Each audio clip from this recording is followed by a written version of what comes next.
It flew in low and loud as people watched a Chinook helicopter streak across the sky in San Carlos. You know, I like helicopters and planes, and so it's nice to see them in operation. This is where the future meets the past. Dozens of aircraft have flown in for an air show this weekend at the Hiller Aviation Museum.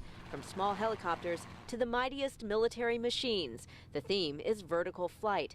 This air show will feature aircraft such as the Osprey that can land vertically, and some 400 people gathered tonight for a preview fundraiser. We think it's valuable because how else are people going to learn about them? And especially today, with the tight security at airports, you can't get up close to an airplane anymore or a helicopter. One of the highlights is a special jump jet, the Harrier AV-8B, which can take off in tight spaces and land vertically.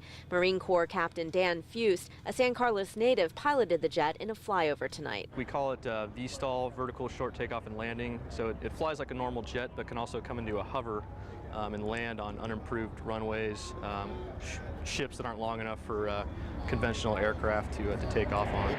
Fust says the Harrier has been operating since the 1970s and plays a critical role right now in overseas operations, supporting ground troops. But in the future, it might well end up inside the Hiller Museum with other relics.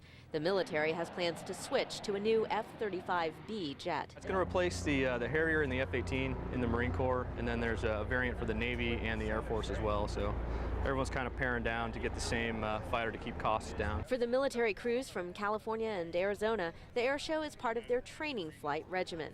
For spectators, it's a fun and thrilling chance to experience aviation up close. We're really excited for the kids to see it, and my dad's here, so Father's Day and all that stuff. I just like all aircraft in general, helicopters, gyrocopters, airplanes, jets, whatever. It's pretty fascinating.